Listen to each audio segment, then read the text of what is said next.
Good morning, and thank you for joining today's LinkedIn Live with Engagement Agents. Here's your host, Deborah Weinswig, CEO and founder of Coresight Research. Thanks so much, Mara. We're very excited to be here today. Good morning, and welcome to our Innovator Profile LinkedIn series. I'm thrilled to be speaking with Sean Snyder, who has become a dear friend, as we talk about the continuous evolution of the mall and shopping, and kind of what we've seen in the past year has truly been unprecedented. So Sean, for those of you who don't know him, which I find that hard to believe, is the founder and president of Engagement Agents. He's been a very successful entrepreneur and is a former retailer turned retail technology solutions provider.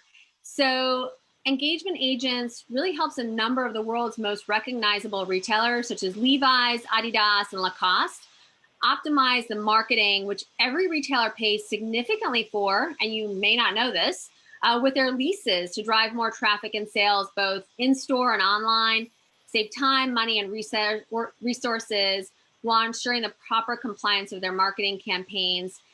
Sean, can you tell us a little bit more? I mean, I love the story about how you started the company and what kind of really ignited you. We'd love to hear that. Sure. Well, let me take you through a quick little presentation. We'll go through and I'll share a little bit more. And thanks for that intro, Deborah. Can you see my screen? Perfect. Okay, thanks. So as we all know, every retailer has something to promote, whether it's a new collection, featured item, sale, event, gift with purchase. The opportunities are endless. What most retailers don't know, as you mentioned, Deborah, is that they're all paying significantly for marketing throughout their leases.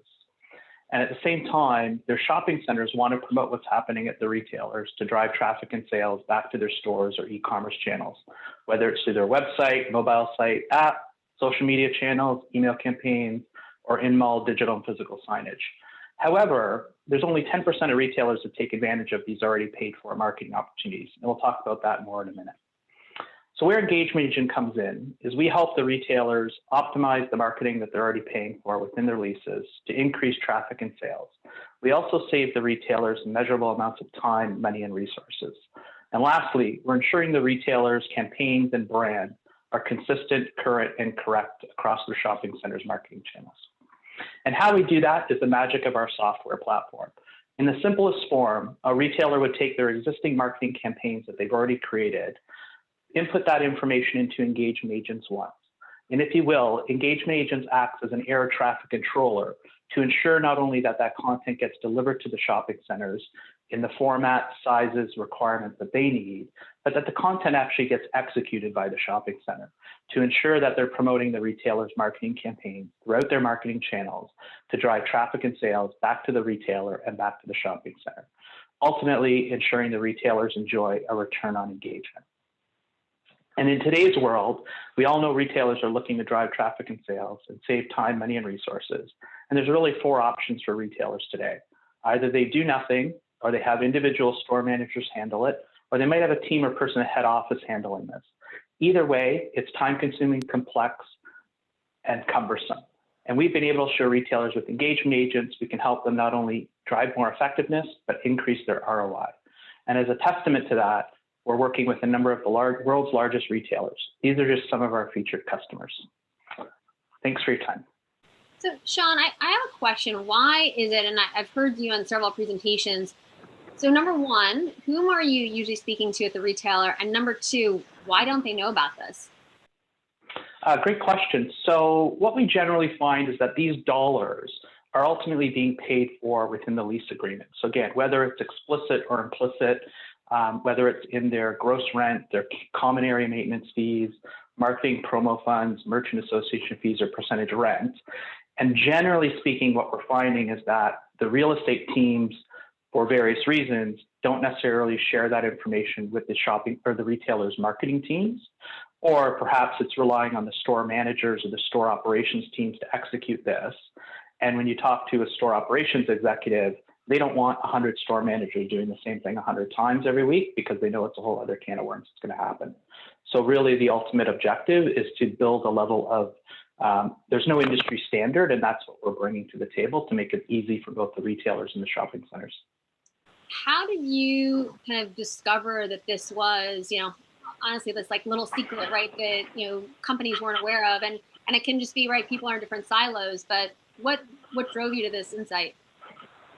Yeah, so first and foremost, I mean, I love retail, passionate about retail. I've been in retail for 20 years. But 6 years ago, I actually was on the other side of the table firsthand, and I experienced this with an 85-store retail chain here in Canada. And they were paying hundreds of thousands of dollars every year towards marketing within their leases, and discovered that we weren't, as the retailer, really doing a good job of it. So what wound up happening is we made a decision to say, well, we don't want 85 store managers doing the same amount of work every week, because obviously that becomes costly in terms of salaries. So I was a bit naive at the time, and I put up my hand. I said, I'll do it, because how hard can it be? And quickly realized that it was just an utter nightmare to manage, because every shopping center really is its own unique little unique marketing channel. So it really required me to literally have 85 conversations with 85 shopping centers every time we had something to promote. So I felt the pain point myself and went to retailers that I knew, and every retailer voiced their concerns about the same problems. And at the same time, when I talked to shopping centers, they would say, well, we want to get the retailers engaged, we want to promote them, we want to drive traffic and sales. But the constant message from the shopping centers was it was like pulling teeth to try to get the content from the retailers because of this fragmentation, hence where engagement agents come in. Yeah, it's interesting, Sean. This, if we think about the past year, Coresight has done a significant amount of advisory work with different REITs around the world. And there's been this whole idea of, right, the mall as a platform and kind of providing services, but also I feel like that might lead to more transparency. And right, with them working with kind of like an engagement agent, can you talk about how you think about that and how you kind of fit into that role where you're really serving as like the trusted advisor, not only to the REIT, but also to many of the retailers?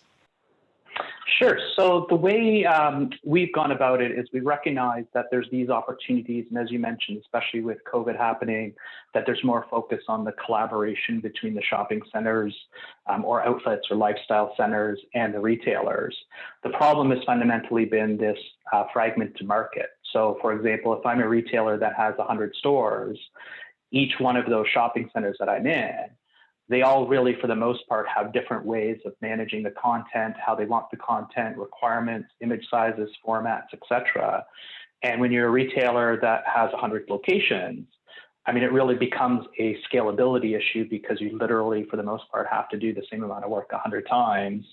And that's where it becomes the problem. If you're doing campaigns on a week by week or bi-weekly, just the sheer amount of time, effort, and resources, there's no way to control or manage it, which is where we fit into that. And can you talk about some of the kind of platform enhancements for this year? What will we see different from engagement agents in 21 than we did in 20? Yeah, so we've actually been laser focused on working with our retailers, because obviously every retailer is under significant pressure to drive traffic and sales, whether it's in-store or online. So we're supporting them with both. We are starting to work with retailers on helping them with recruitment campaigns as well. So that's an exciting initiative for us, because again, they all have the same challenge of how do you find the right talent quicker and get them into the retailer. So we're helping with that. And the other initiatives that we start to focus on is we've recently rolled out with retailers in Australia, New Zealand, and the UK. So we've officially expanded internationally. What have you learned from those international expansion opportunities, and where do you think that continues to go for you? So quite simply put, I mean, they all face the exact same challenges. So this isn't just a North American problem or a US problem or Canadian problem. This is a challenge that every retailer and every shopping center or lifestyle center or outdoor center is facing worldwide. So we believe we've got the solution. And if we think about, what's on the horizon in terms of, your, customer base and whatnot, who do you find has really kind of benefited the most, and what KPIs do they look at after they've signed on with engagement agents? Sure. So also to add to the question you had earlier, so the focal points for us are really the real estate teams, the store operations team, the marketing teams, because those are the ones that are sort of involved in this whole process of making it happen. In terms of the KPIs, our success is really mirrored to the success of the retailers. So for the retailers, it really starts with optimizing those opportunities in their leases, because again, they're already paying for them one way or another. So it makes complete sense for them to maximize whatever opportunities they have to get in front of the customer and to get ahead of their competition. And then the other KPIs really follow suit, is ensuring that they're driving more traffic and sales, saving some time, money, and resources, as we alluded to. So to this example, if I'm a 100-store retailer, I have my store managers do it. Arguably, the math is very simple in that how much money can they save on the cost of not having the store managers do this and centralize it. Also, the incremental sales that those 100 store managers could be doing on the sales floor if it takes them an hour every week to do this work manually the old-fashioned way. And then lastly is increasing that visibility and promotion. So we've got retailers who are achieving 100% visibility and promotion on their campaigns. So they're getting that competitive edge over the other retailers for fighting for that dollar. And what do you find? I'm not sure how you kind of pulled together the engagement agents community, but as you help retailers understand the challenges that others are facing, what have you then been able to really kind of as the thought leader in this area, what have you been able to help your retailers understand that they maybe didn't before? So I think one of the challenges a lot of the retailers have had, again, sort of doing this work the old-fashioned way, as we call it, is that it's one thing to communicate the content out, but it's a whole other thing to know whether the shopping centers are actually maybe receiving it or not receiving it or in the right format. So really the key metric for a lot of the retailers is going from, let's say, a 5 or 10 or 15% visibility and promotion of their marketing campaigns to well over 90%, if not 100% in most cases.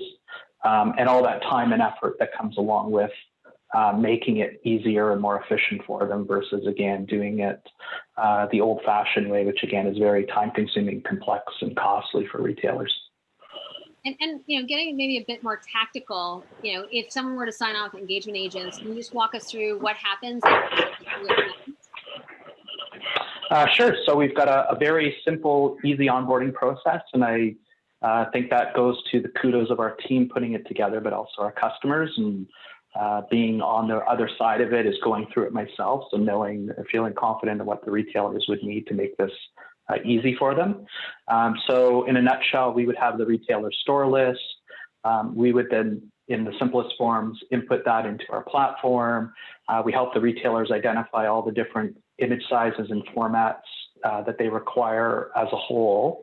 Part of our magic that we do is we consolidate all those image sizes. So a retailer, in the normal course of business, if they had 100 stores, they might literally need to create 96 different image sizes to support all those unique image sizes and requirements for each shopping center. In our platform, the retailer might only need 1 or 2 images, and our system's going to take care of all the slicing and dicing and heavy lifting and resizing and reformatting.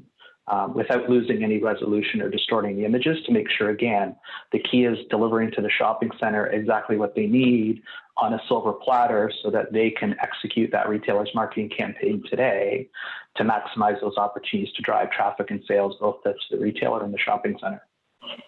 Great. All right. So we're going to close it out with one last question, because there's a lot to digest here, Sean, as you know. So what is your hope in terms of how engagement agents can change this relationship between landlords and tenants, which has at times been a bit arduous, but I do think we really saw some significant changes last year. How does engagement agents kind of continue to help these relationships that are so critical to the future of retail? Yeah, great question, Deborah. So our belief is that by creating this level of standardization for the retailers and shopping centers is that we can make the roles of each easier for everyone. So for example, the shopping centers don't need to be going around store to store, asking every store manager what's happening on Black Friday or Boxing Week or a holiday, and they can get that centralized source where they already know that they're getting that ongoing content from the retailer to maximize those opportunities, because I'm sure we can all agree it's in everybody's best interest that the shopping centers can help drive traffic and sales to the retailer, and the retailer can help drive traffic and sales back to the shopping center. So it's a win-win, and ultimately it would be a win-win for the customers. So it gives them more reasons to go shop at the retailers than go elsewhere. Great. Sean, always exciting and inspirational to talk to you. I remember from the first time we met, and just for everyone in the audience, I mean, Sean really is an amazing expert, not only in retail, but also in real estate. And I think he's been very instrumental in terms of helping to bridge some of these conversations that were challenging in the beginning of 21 and 20. So Sean, thank you so much for joining us. We can't wait to have you back on soon. Thanks very much, Deborah, for the kind words. I appreciate it. Take care. Bye-bye.